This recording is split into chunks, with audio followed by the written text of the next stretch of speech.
So there'll be an ICFA report to start with, followed by the directors' panel. This is a relatively important and approaching a critical era for discussions of what comes next in terms of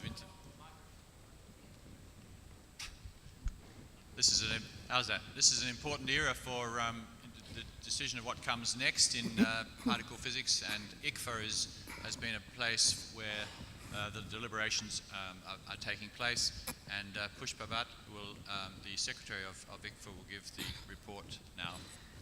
Okay, good morning. So we usually give our traditional ICFA report at the ICFA meeting or lepton-photon. So I have the pleasure of giving the report. It's going to be very brief. Since it's going to be a very short report, you can certainly go to the ICFA website that's shown here, icfa.fnal.gov, and you can find a lot more information on the membership, on history of ICFA, meetings, panels, and so on. So ICFA is the International Committee for Future Accelerators, and this chart shows the relationship of ICFA with IUPAP and ICSU. IUPAP belongs to the International Council for Science, and C11, the Commission on Particles and Fields, is IUPAP C11, and ICFA is the first working group of Commission C11 of Particles and Fields of IUPAP. So ICFA was created in 1976 by the IUPAP C11 to promote international collaboration in the construction and exploitation of accelerators for high energy physics. So in particular, organize regularly world inclusive meetings for the exchange of information on future plans for regional facilities and for the formulation of advice on joint studies and uses of these facilities. Also to organize workshops for the study of problems related to super high energy accelerator complexes and their international exploitations, and to foster research and development of necessary technology to make these facilities a reality. So ICFA is the recognized body to represent high energy physics community on the global stage. So this shows the ICFA current membership. We have Jeff Taylor, who also happens to chair this session, is the chair of ICFA. I'm the ICFA secretary, and we have members representing all regions of the world. The major regions, the Europe and CERN member states are represented, USA, Russia, and China, and we have rotation between other countries which do not have major involvement in particle physics, but we have memberships from there by rotation. We just had a member from Korea rotate off the ICFA. We have also members from Japan, Canada, and the IUPAP C11 chair, Heidi Shellman this time, serves as the ex officio member of ICFA as well. So ICFA has two in-person meetings per year, and the first meeting is a longer format. It's normally in the February-March timeframe. It's a 2-day to 2.5-day meeting. The latest one we had was at University of Cambridge in UK, and this longer format helps us to invite directors of all labs involved in particle physics, as well as other organizations that we interact with, like working groups on accelerated science and astrophysics, and FALC, and the Ultra Intense Laser International Committee, and so on. So the next meeting, such meeting, will be at University of Tokyo in Japan. The second meeting that we have is a 1-day meeting at either the ICFA or lepton-photon conferences. The previous meeting was in Guangzhou, and we had just a 1-day meeting on July 8th, this Sunday here. The next meeting will be at the lepton-photon in Toronto. We also have every 3 years an ICFA seminar, which is a 4-day affair. The previous one was held in November in Ottawa, Canada, and the next one would be in the fall of 2020, most probably at CERN. Since we had a very successful ICFA seminar, I want to devote one slide to give you some of the highlights, since these are held once in 3 years, rotating between Asia, Americas, and Europe. And the title of the seminar is Future Perspectives in High Energy Physics. And the goals of the seminar are to get a broad overview of the status of the field and to provide opportunity for ICFA community and agency interactions. The 2017 seminar was hosted by Triumph and held in Ottawa, and it was very successful. The program committee strived for regional and gender balance and achieved it with excellent results and very high quality in the program. There were about 212 participants, 92 from Americas, 78 from Europe, 42 from Asia, and 44% of the speakers were female. We also had some VIP guests, Honorable Julie Payette, the Governor General of Canada, who also happens to be former astronaut, Kate Young, Parliamentary Secretary of Science in the Government of Canada. ICFA has several panels with about 16 experts from around the world on specific technical areas, and each panel organizes its own program, including workshops, newsletters, schools, etc. So this is the list of the panels. You can find more information on the ICFA webpage. The neutrino panel completed its study and has been terminated. It produced a roadmap document, which you can find here. ICFA also recently approved new policies and procedures providing guidelines for these panels. On this slide, I show an example of some of the activities that our panels carry on throughout the year. Several workshops, schools, Beam Dynamics panel brings out a newsletter, which is quite popular and very useful. And as you can see, in the past year, there have been several workshops on instrumentation. Beam Dynamics panel had a workshop here in Korea just a couple of weeks ago. Advanced and Novel Accelerators panel is discussing roadmap for developing design for advanced linear E plus E minus colliders. Sustainable Accelerators and Colliders working group also had a recent workshop. So ICFA and the Linear Collider, there has been quite a bit of history on this. Since around 2000, there was a consensus that was strong consensus, I should say, that was emerging from the global high energy physics community that beyond the LEP, Tevatron, and the LHC, the linear E plus E minus collider should be the next major facility. And so since that time, ICFA has been very actively engaged in efforts towards making this linear electron-positron collider a reality.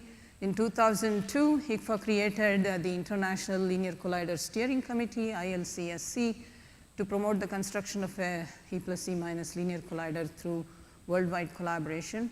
In 2003, it created the International Technology Recommendation Panel.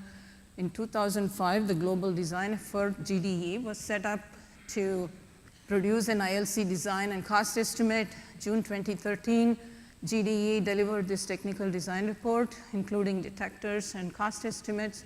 In 2013, the ILCSC had been terminated, and a linear collider board was formed to oversee the linear collider collaboration, LCC, and this then brought together the CLIC and ILC communities. 2016, LCB, LCC mandate and structure was updated, and in 2017, ICFA issued a major statement in support of the ILC, which I'll come to in a minute. There has been strong international support for the ILC. Sorry, I keep pressing the wrong button. The 2013 European strategy update for particle physics stated that the initiative from the Japanese particle physics community to host the ILC in Japan is most welcome, and European groups are eager to participate. Europe looks forward to a proposal from Japan to discuss a possible participation. In 2014, US P5 report said that we should be using the Higgs boson as a new tool for discovery, and recommended that, motivated by the strong scientific importance of the ILC and the recent initiative in Japan to host it, the US should engage in modest and appropriate levels of ILC accelerator design in areas where the US can contribute critical expertise. It also further stated that higher levels of collaboration can be considered if ILC proceeds. So this shows the ICFA Linear Collider organization. The Linear Collider Board is one of the panels, but is currently the focus for ICFA's work and deliberations. It oversees the work of the Linear Collider Collaboration, which is directed by Lynn Evans. ILC and CLIC have Shin Mikizono and Steinar Sapnes as directors respectively. The physics and detectors are directed by Jim Rao. So the Linear Collider Collaboration recently carried out extensive studies of the accelerated design, detector, and physics for 250 GeV ILC, as well as conducted cost reduction exercises, cost reduction with improved technology. As I'm sure you are all aware that there are very important advances in superconducting RF R&D. US-Japan collaboration on this has been proving very successful in improving gradient and Q0 for scruff cavities. Also, LCC looked at staging of the 250 GeV ILC and the cost reduction that would come from it. So this exercise concluded that there will be about 40% lower cost relative to the ILC 500 estimate from the TDR. So the case for the ILC 250, that is 250 GeV ILC, is very strong, especially because the discovery of the Higgs boson significantly strengthened the physics case. With the Higgs mass being around 125 GeV, and ILC 250 makes a very good Higgs factory, enabling very precise Higgs coupling measurements. And ILC is a mature design and technology. As I said, the scruff R&D program has gone very well and has exceeded the ILC spec for both gradient and Q0. The European XFEL at DESY is a large-scale prototype for the ILC. It has 101 cryomodules with 23.6 megavolt per meter gradient, accelerated length of 2.1 kilometer and 17.5 GeV electrons. The ILC is also a machine that's upgradable to higher energies, so this is an important thing. So you can get to the TT bar threshold or even higher. There are, of course, other proposed machines for E plus E minus colliders, CLIC, CEPC, and FCCEE. So in 2017, at the Ottawa seminar, ICFA issued a statement on ILC 250 that the ILC 250 will provide excellent science from precision studies of the Higgs boson, and that ICFA considers the linear collider a key science project complementary to the LHC in its upgrade. ICFA welcomes the efforts by the Linear Collider Collaboration on cost reductions for the ILC, which indicate that up to 40% cost reduction relative to the 2013 TDR is possible.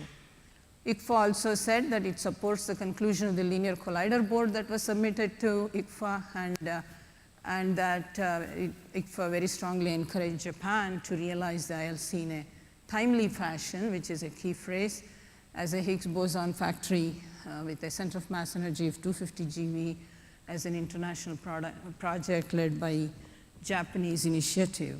Why is timely fashion key? Because, as you know, other regions of the world are planning future facilities. The European Particle Physics Strategy update is coming up. Actually, it has started organization, and as you can see from the timeline here, these have already taken place, and the next big important milestone is closing of submissions of community input in December, and that's why I think that's why ICFA said that the end of December would be a very critical milestone for ILC decision to be received from Japan. So let me quickly give you a very brief ILC status update and recent activities. So the project is under serious consideration by the Japanese government. We expect the statement or the decision by the end of 2018. That's the expectation. Japan is aware of the urgency and the milestones.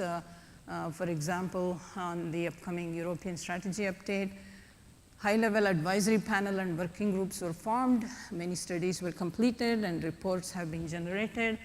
Science Council of Japan will now finalize extensive technical reviews in the coming 2 to 3 months. There have been very encouraging interactions of Japanese officials with agencies and governments in the US and in Europe. There are strong ongoing efforts in Japan with outreach to public, media, science community, and industry. And as an example, I'll show you that, now why it's not working. That was a very important, oh, there you go.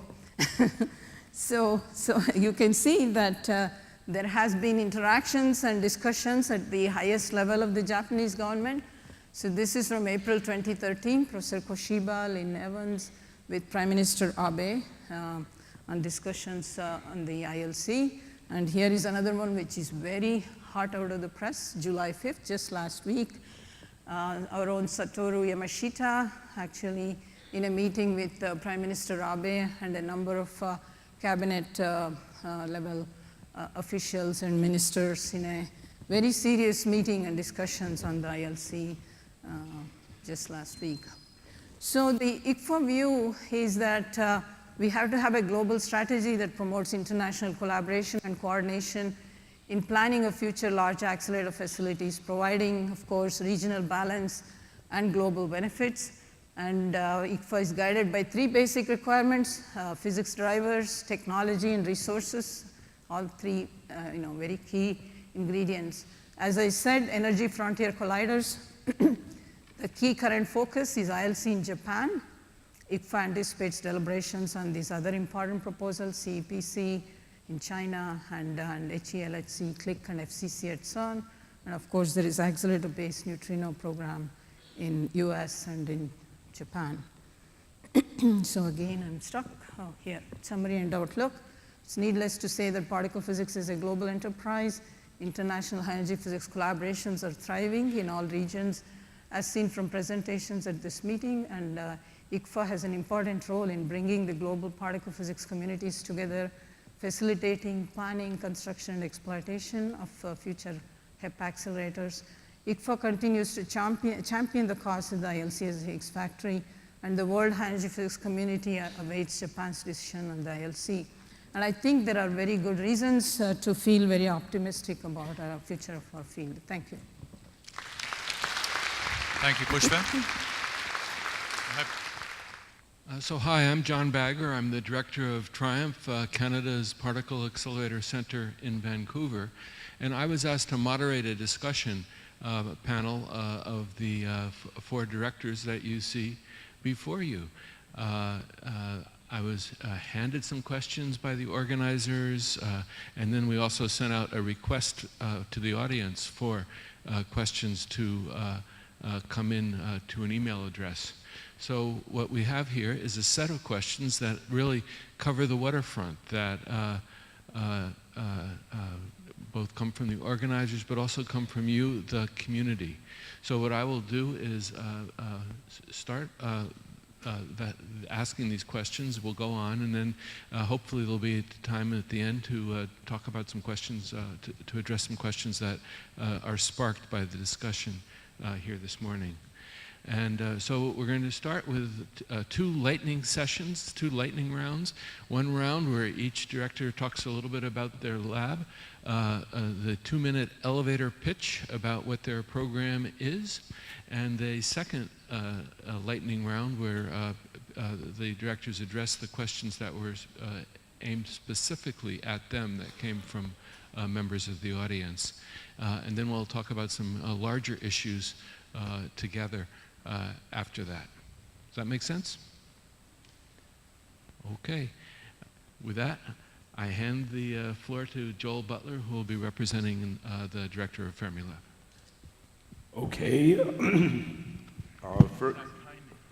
Fermilab Director Nigel Lockyer was regrettably not able to attend. I'm Joel Butler from Fermilab and CMS, and Nigel asked me to participate in his forum in his behalf. Now, Fermilab is the only U.S. national laboratory exclusively committed to high-energy physics and plays a central role in the overall U.S. HEP program. The U.S. program is based on the results of a prioritization process known as P5, undertaken in 2013 and 2014, and it selected the projects that we're emphasizing now, including the HLLHC upgrades, for the LHC machine and for the experiments, and that was the highest priority near-term project, and the long baseline neutrino program at Fermilab as the highest priority domestic project in its time frame. It also recommended support for a subset of proposed mid-scale and small-scale experiments and developments of key technologies to enable the U.S. to be strong participants in the large facilities to come, such as new colliders, including the ILC. The program that was defined is aligning the U.S. very well with with its international participants in HEP, and the widespread support for this project has actually been very well received, led to increased funding, for which we thank the DOE, U.S. Congress, and the public. This has enabled Fermilab to develop a very strong and diverse program, including support for the CMS and LHC upgrades, a broad program of neutrino research featuring DUNE LBNF PIP2 flagship effort in long baseline neutrinos, and including a strong short baseline program. Also, muon physics consisting of G-2, an experiment which is now running, and muon electron conversion, mu to E, which is now beginning to wind its magnets. It also includes a strong program of dark matter, of dark energy exploration in DES, LSST, and DESI, and dark matter in ADMX, CDMS, and LZ. The operating program includes NOVA, Mini-Boon, Microboon, Minerva, and G-2, and will soon include Icarus, which has been contributed to Fermilab by CERN and INFN. Our international participation has never been stronger, and in fact, we owe thanks to each of the laboratories represented here at this meeting. CERN for the excellent performance of the LHC and swift progress on the upgrades, and its impressive work on large-scale demonstration of liquid argon technologies. Super KEK Bell for the U.S. participation in the next round of precision B physics, and IHEP for the development of warm corrector magnets for LBNF.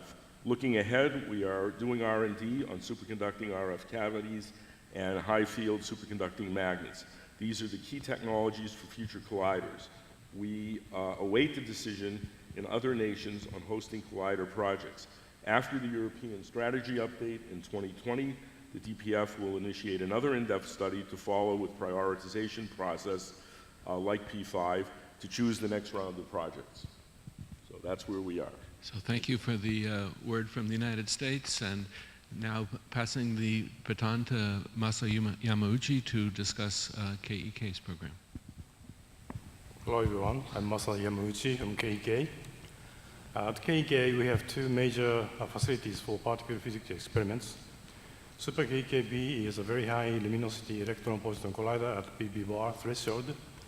In the previous experiment, Bell at KEK-B collider, we successfully tested Kobayashi-Masukawa scheme of CP violation together with Bavoir experimental slack. In those experiments, we learned clearly that the effects of new physics can be searched for in the case of B meson, D meson, and tau leptons by having substantially larger luminosity of the collider. We then upgraded the KEK-B machine to Super KEK-B with 40 times higher design luminosity. And the new experiment, Bell 2, started data taking very recently at this machine. The design luminosity is 8 times 10 to the 35, which will allow us to collect 50 billion BB bar events. LHCb already started the precision measurement of B mesons and so on, and has announced very interesting results before we start the Bell 2. So we will boost our program to pursue the new phenomena in the competition with LHCb. At Haddon Hall of J-Park, we have high-intensity proton accelerator and dedicated beam lines for KOTO and COMET experiments. KOTO is an experiment to measure K-long to pi0 new unibody case. The COMET experiment is search for mu to E transition using mu minus captured in atomic orbit. Construction of this experiment is going on at J-Park Haddon Hall, aiming at first data taking in a few years. KOTO recently announced their results at this ICFA conference. Their new upper limit is 3 times 10 to the minus 9, which is an order of magnitude improvement compared to the previous result. Another important experiment at J-Park is a long baseline neutrino experiment, T2K. The T2K experiment makes full use of high intensity of the J-Park beam. Neutrinos produced by the 480 kilowatt proton beam are transferred to the Super Kamiokande detector 300 kilometers downstream. The experiment already confirmed new E appearance in the new mu beam, as well as precise measurement of new mu disappearance.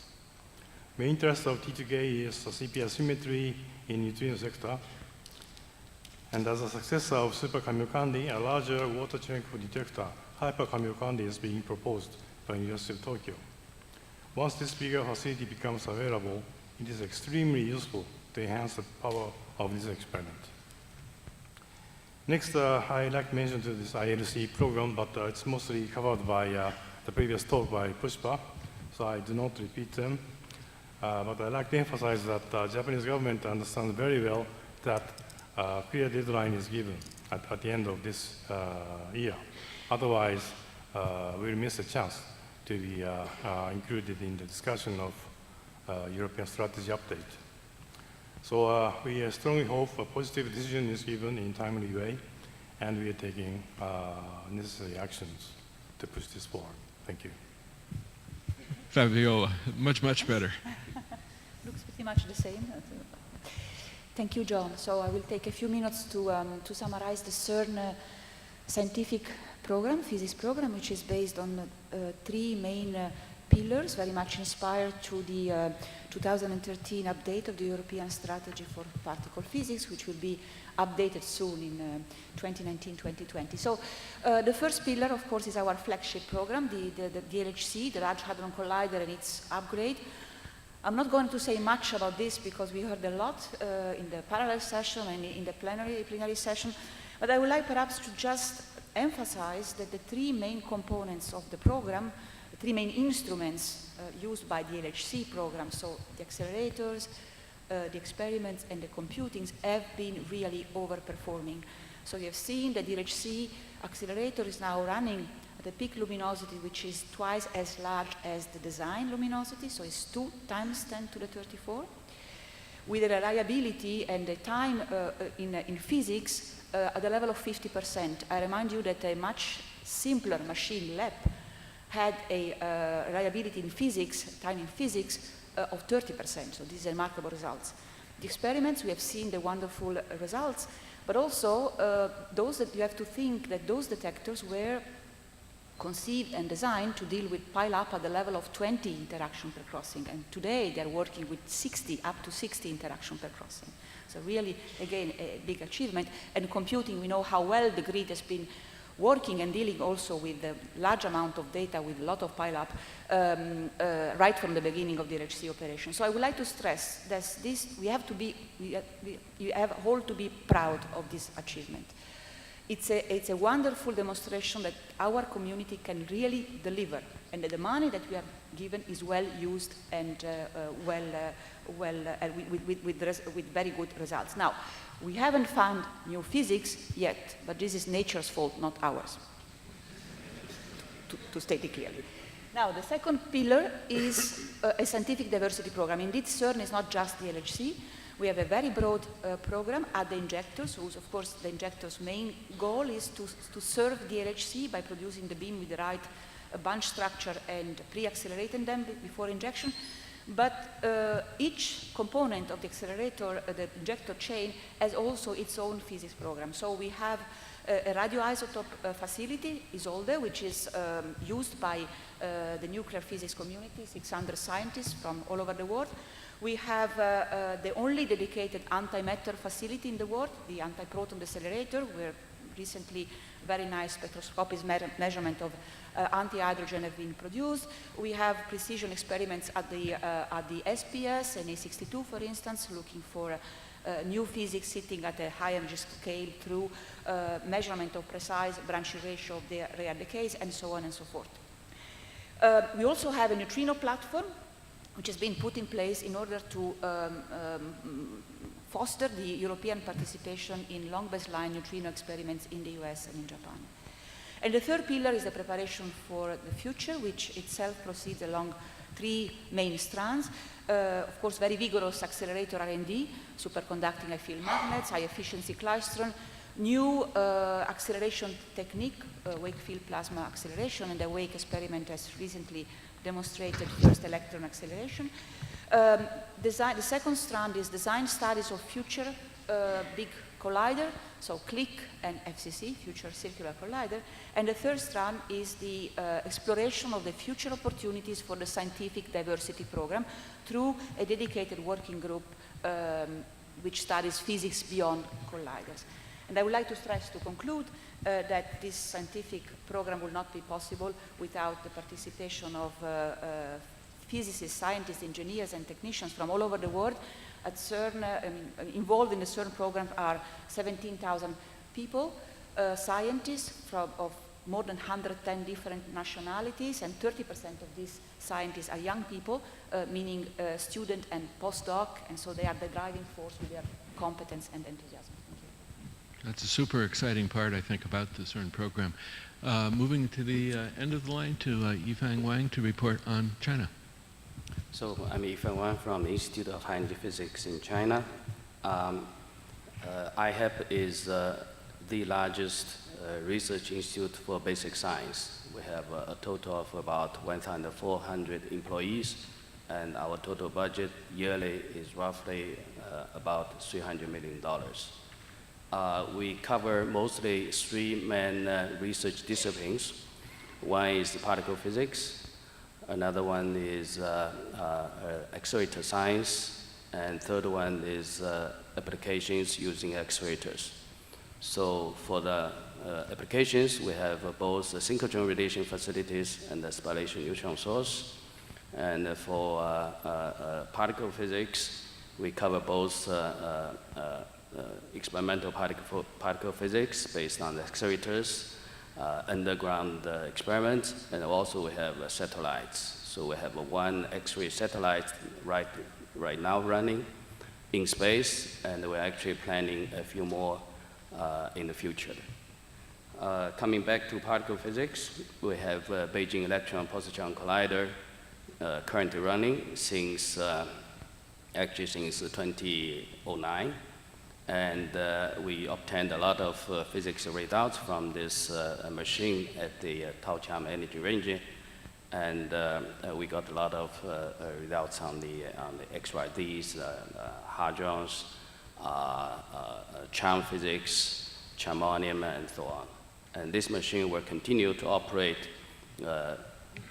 minimally up to, say, 2025. For neutrino physics, we have the Diabase experiment, which is going to be operate until 2020.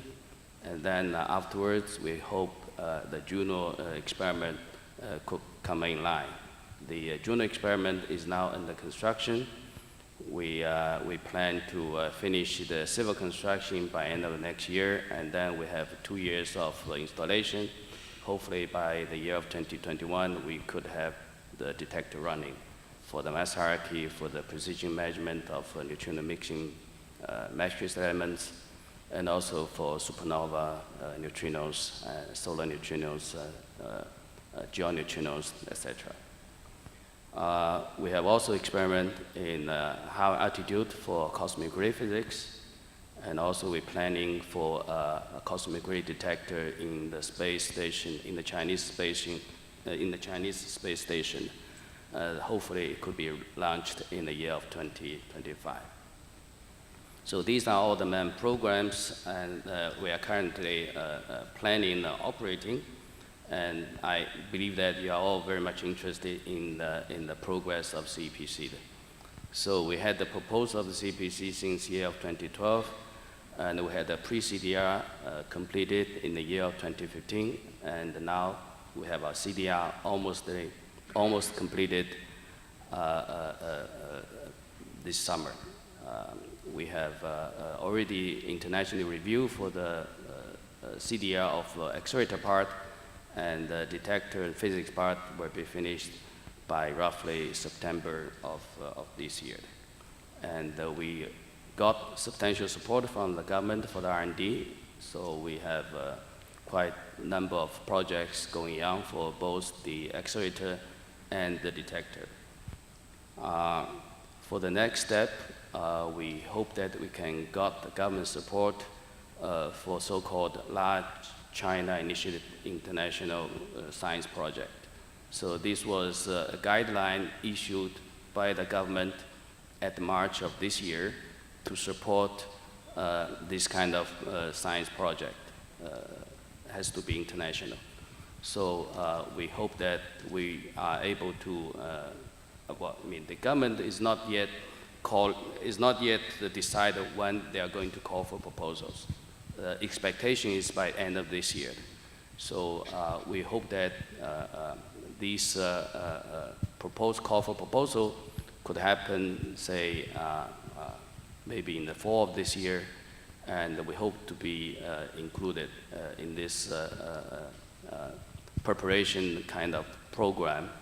They are going to select 3 to 5 projects to be in the short list, and probably 1 to 2 could go to the construction phase several years afterwards. So if we failed, we could go to the next step, which is by 2035, they're going to select another 6 to 10 projects to be in the short list, and afterwards several of them can go to the construction phase. So anyway, I think there's a very clear funding channel for us in China for the large international science project, and we hope we can do a good job and be supported by the government. And of course, since it's called the International Science Project, we need the international support. So we hope that the international community can join together with us to take this opportunity and to get the project at least being started and constructed in China in the next 10 years from now. We believe this is going to be an international project, and we hope that the community can really come together with us, and CPC should be included in the European strategy, and hopefully also in the future in the United States in the P5 program. And we hope that ICFA can take a role to coordinate this effort, and hopefully ICFA can do the job just it has been done in the past for the International Linear Collider, and we are happy to work together with the whole community. So thank you.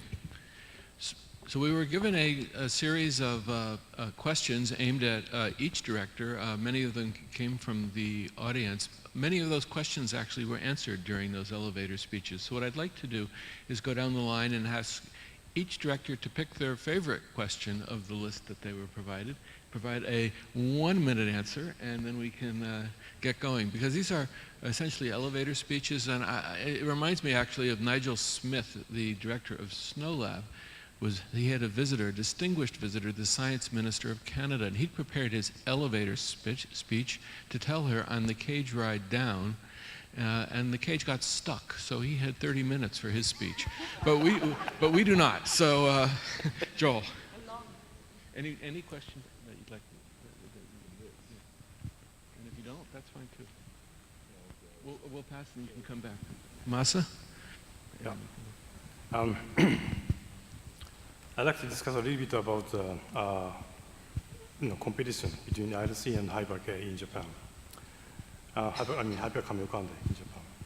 IRC has been proposed to the Japanese government by KK and the Japanese high energy physics community, with a strong support by the international high energy physics community, represented by ICFA.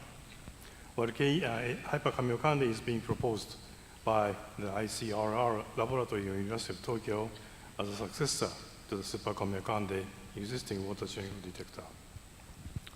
These projects have totally different nature, because IRC is a new accelerator project, and Hyper-Kamioka is a neutrino detector.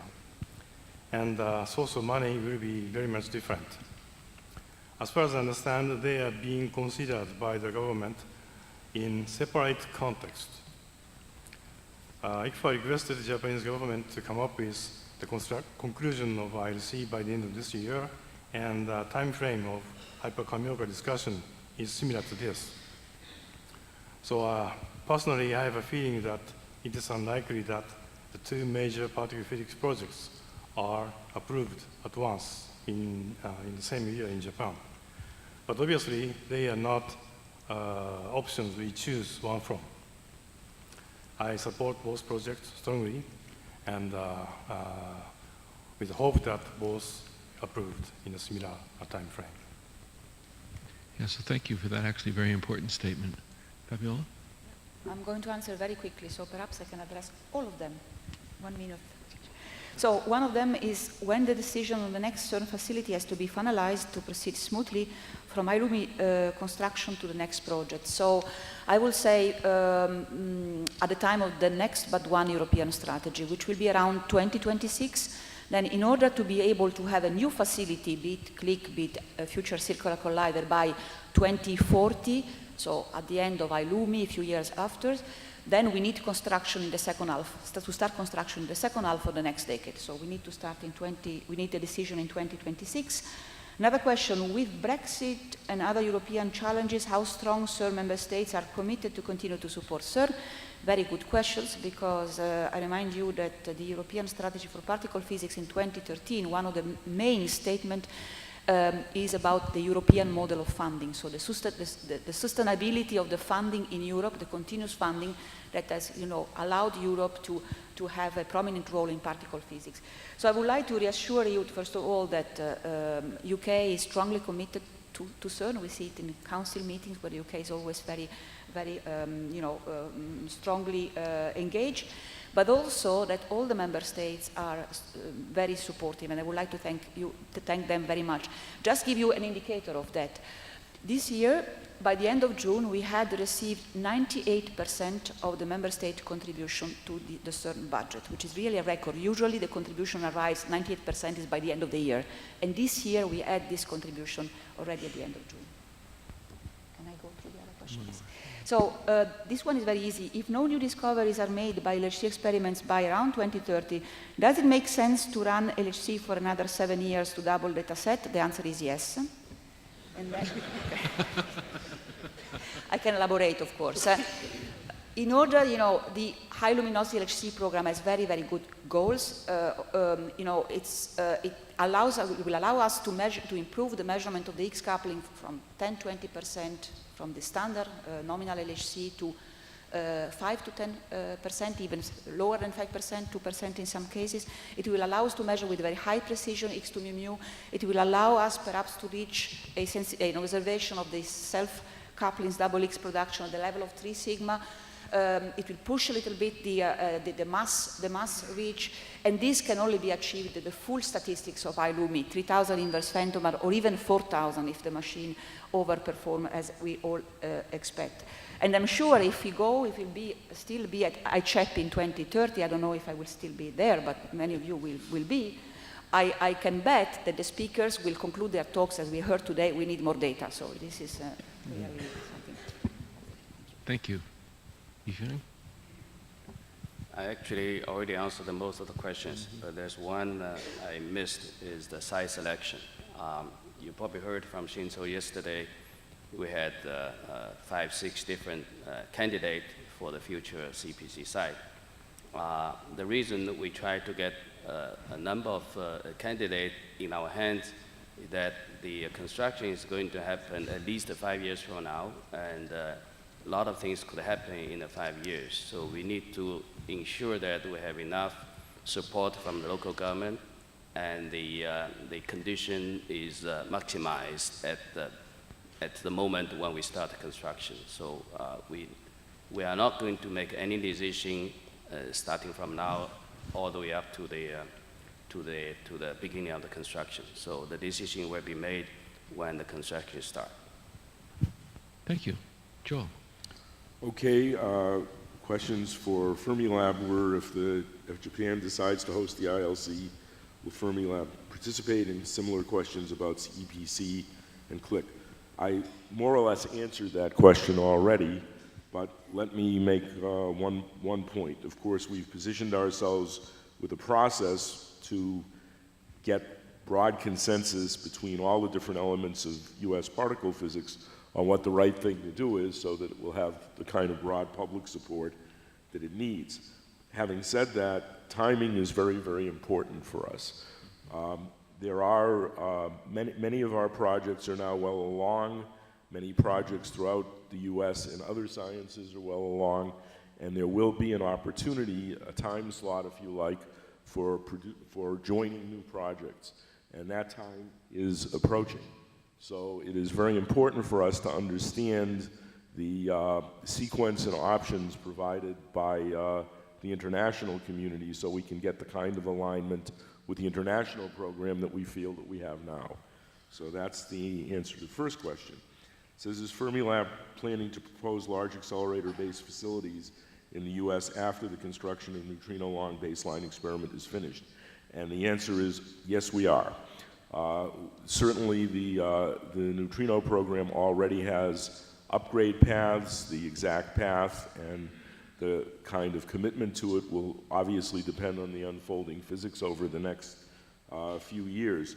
But there's every reason to believe that that program will escalate and find reasons for, physics reasons for continuing. We also have interest in the US on short baseline neutrino experiments. And again, as information comes in and as physics unfolds, we may find that that's a place where we should put significant investment. It says, how strongly is Fermilab US committed to strong support of the HLLHC? And I think the answer is very strong. The enthusiasm that I sense throughout the US community in Atlas and CMS and in all the US national laboratories that participate in it is enormous. I can only say that you know, some of the physics that we take for granted is absolutely astonishing. Like, for example, as you saw today, top quarks produced at B factory rates. Yeah. Today, not talking about the future HLLHC. So we look for extraordinary possibilities, and we expect that all kinds of new ideas to test and to try and new techniques to use will occur and will make the program even richer than current extrapolations. Thank you, and I think the point you made about the timing is really important, really, for not only for the United States, but for the other regions as well, because we have to interleave these projects in a way that makes sense, and I suppose that's part of ICFA's charge. So now we have questions that have come that are more general, that are directed to the directors, but they're more about the field of particle physics itself. And what I would like to do is to take the 4 that received the most votes, in the sense that they've been asked by the most people, and pose them to our panel. I will start by asking Yifeng. So it says that particle physics is coming off a period of great success, one that culminated with the discovery of the Higgs boson a few years ago. Looking into your crystal ball, what do you see down the road? Will the future be as bright as the past? Well, I think the future is going to be as bright as in the past. I think in 10 years from now, at least, we are going to know all the neutrino mixing parameters, the mass hierarchy in CP phase, and there will be a number of new double beta decay and dark matter experiments. I think we should recall that gravitational wave discovery was at the corner for quite a number of years. So if we insist, we probably will get the answer. So I think double beta decays and dark matter searches will be continuing, and it's very probable that we are going to get exciting results. For physics at RGC and the other accelerator-based experiments, we also be possible to get, say, surprises beyond for the results beyond the standard model. And I think we, to be honest, I think it is for big surprises. It could happen, and we should keep optimistic. And I think the future is bright.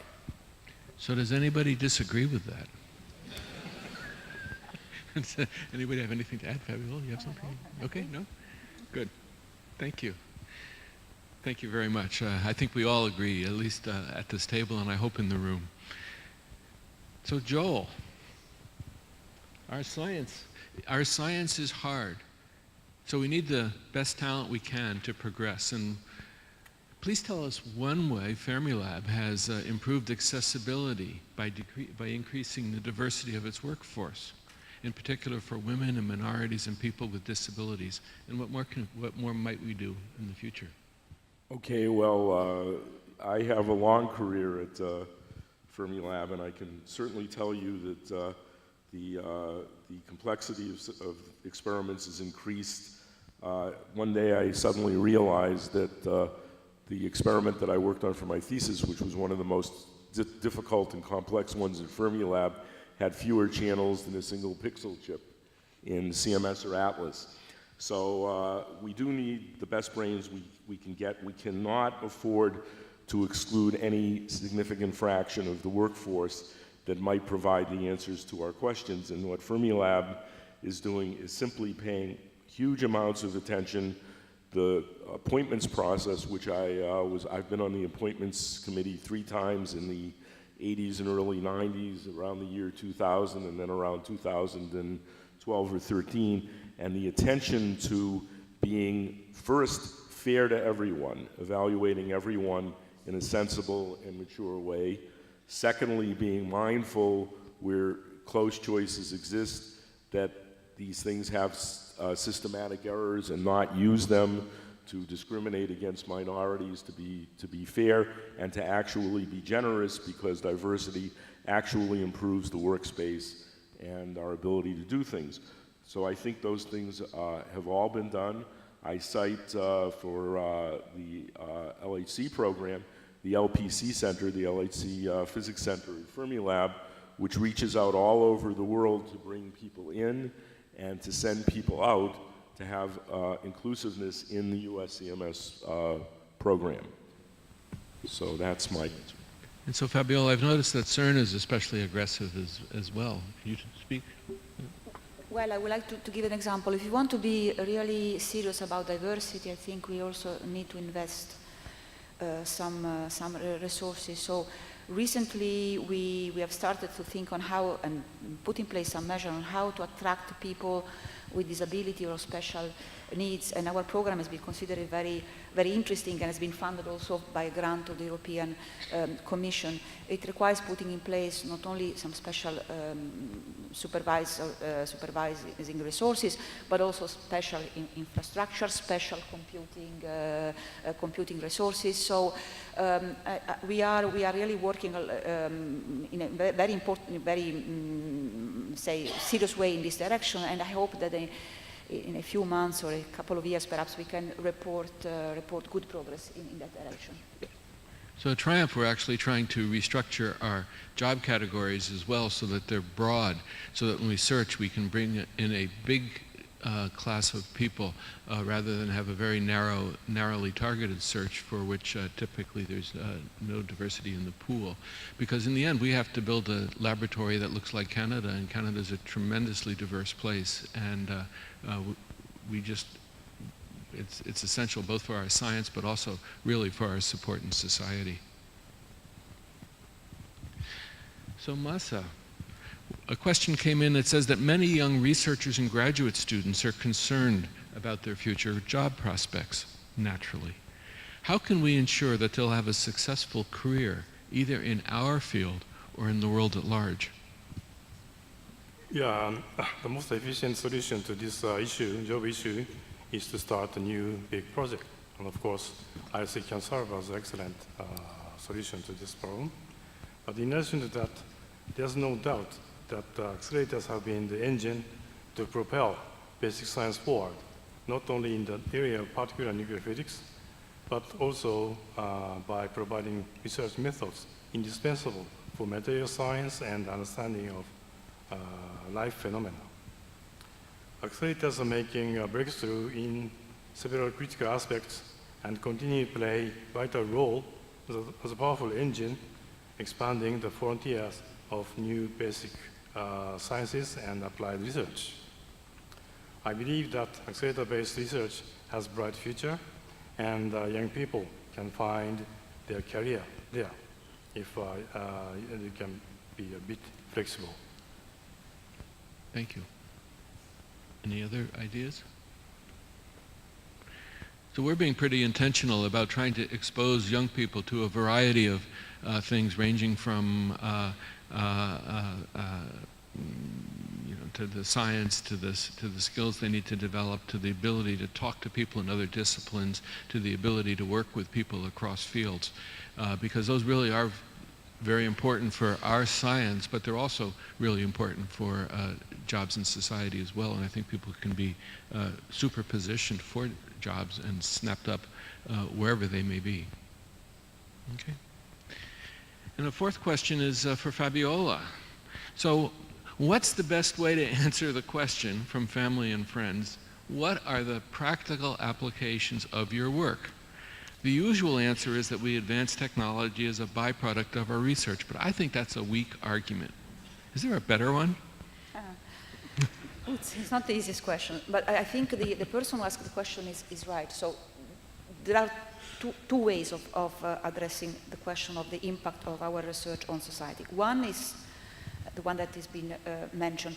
Because our scientific goal, our physics goal are so ambitious, we need to develop very complex and very cutting-edge instruments in the field of detectors, accelerators, and computing, and also therefore to push back the limit of technologies in enormous amount of fields, from electronics to cryogenics to vacuum technologies to new materials, etc. And all we do, of course, finds an immediate impact on society, so the web, the medical application, etc. So it's true, this is a byproduct. It's not that we are really working to develop new materials. We are not doing research in new materials, we're doing research in fundamental physics, but this is a byproduct, which nevertheless I think is very important, because some of these byproducts have really revolutionized society, like the web. So then the question is, does our research, fundamental research, has an immediate impact, a direct impact on society? So will the Higgs boson one day change our life? I cannot answer today to this question, of course, but what we can do is to look back at history. So, and history shows that the progress develops in a smooth way, but then at some point you need some breakthroughs, you need some innovative and disruptive idea to make really a change for society. So the example that I usually give, and you can give your family and friends, is that the light in this room is not just the evolution of the results of the evolution of the candle. Is not by building bigger and more colorful and fancy candles that you get this light. It has required a jump in our knowledge. And history also shows that usually breakthroughs come from fundamental research. The example that we all give, and I think you can also give to your grandmother or your cousin, is the two major discoveries of the last centuries, quantum mechanics and relativity. When they were developed, they were considered as useless knowledge because they were far away from any practical application, and yet we know that without quantum mechanics we will not have modern electronics. And so I think it's very important to stress what a US educator said and actually wrote in 1938, and I will advise you to read the paper of Abraham Flexner, a US educator who in 1938 wrote a paper entitled The Usefulness of Useless Knowledge. It's a fantastic visionary paper on the importance of fundamental research. So, and the thing I would like to stress is that quantum mechanics and relativity, when the fathers of these theories, Einstein, Planck, Heisenberg, developed those theories, they were not trying to develop modern electronics. They were not trying to invent new communication tools like GPS or transistors. They were just trying to understand how the universe works. And their work, their fundamental work in useless knowledge and useless research has really changed in a disruptive way, in a clear way, our life. So I think these are examples that you can give to your, to anyone in your family and your friends. So thank you. So I do think that our field embraces a huge diversity of people and talent, and what some people do is quite far removed from practical applications, but what some people do is much closer. And really everybody should be valued for those contributions, and that way, as a field we're contributing, even though each one of us doesn't necessarily do so spoken as a supersymmetry theorist. Anyway, so thank you very much for the time you've given us in this panel. I was asked to say just a few closing words. I think we're at the end, right?